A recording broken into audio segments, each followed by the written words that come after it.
Hey, Coach, so glad you found us on YouTube. Subscribe and like. See all my son's shoes there. That's the first thing. Second thing is go over and check out teachhoops.com for coaches who want to get better. Let me help you put banners on your walls in your basement, win state championships in less time for less than $1 a day. 14-day free trial. You will get my personal email address. You'll get one-on-one calls, office hours. Everything you would want is there and available. So go over and check it out, and let's head off to the podcast. Hey, Coach. Welcome to another episode of Coaching Youth Hoops. I am your host today, Coach Bill Flitter. Looking forward to another great episode today. I really like this subject matter, which is it's talking about how to optimize and make our practices better. But before we get started, today's podcast is brought to you by the basketballplaycreator.com.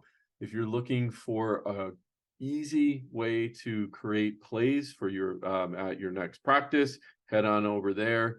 You can animate the plays, you can print them out, you can bring them with you, you can create playbooks that you can share with your team. All right, great little tool and affordable. All right, we're going to talk today about the how you end practices matters. And it actually has a bigger impact on how your players perceive how the entire practice went. So, for example, if you're doing let's say a 90-minute practice, and it was the 85 or 80 minutes of it was amazing. You guys were having fun. In the last 10 minutes, things weren't they weren't clicking, wasn't happening like you liked it. Players were getting frustrated.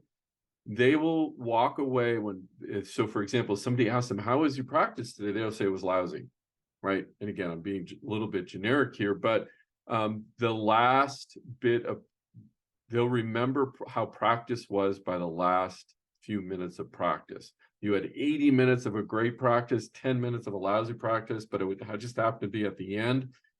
That is how your players will perceive how the entire practice went. So it's called the peak end rule. And this is a cognitive bias that affects how people remember past experiences.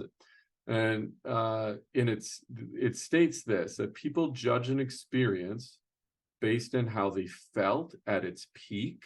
So maybe somewhere in the middle, right? Or not necessarily the middle, but something that was very thrilling in practice, and that might be different for everybody.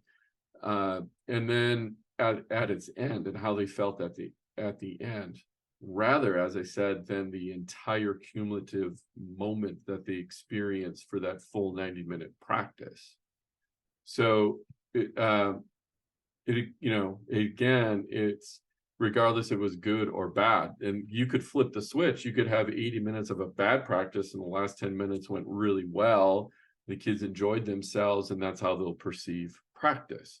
So as coaches, how can we play to this peak end rule, right? Again, this is psychology type of stuff. So how can we apply this to practice? And I think there's pretty simple ways we can apply this. And again, it doesn't take too much effort. One is, first off, let's talk about the peak. The peak is harder to adjust, right?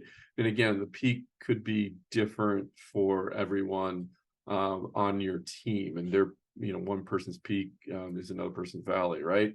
But what I think we can control is the end. How do we end practice? So a couple of things. Number one is play fun, skill-based game let players choose what you do at the end.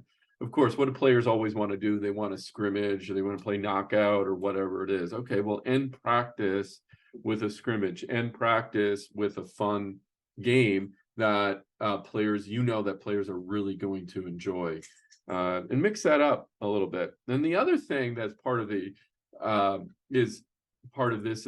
is, and I always do this, is we celebrate at the end of practice.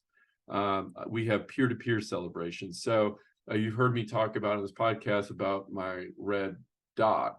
right? So what I have players do is I'll pick a player who will recognize a peer and physically give them a red dot.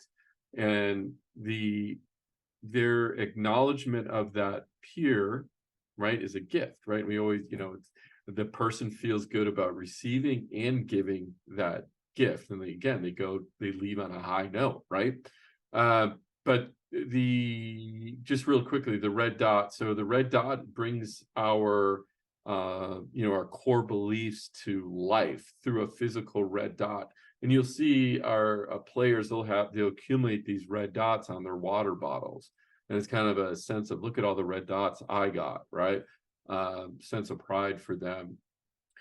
So, come up with a way for your players to recognize one another, and you as well. Hey, Sally you had a great practice. Addison, you did this really well. Rainey, I really enjoyed the way you were helping your teammates out today. But have the players recognize other players.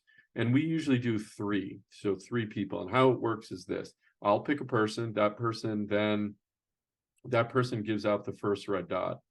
The first red dot recipient gives out a second one, gives out a second red dot, and the last person gives out one as well. So we give out 3 red dots, but whoever gets picked is the person who gives out the next red dot.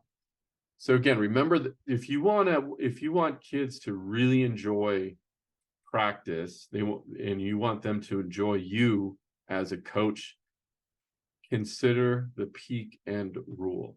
You can control how you end practice. End it in a fun way, and fun. Define fun. Like I said, give players a choice of what they can do.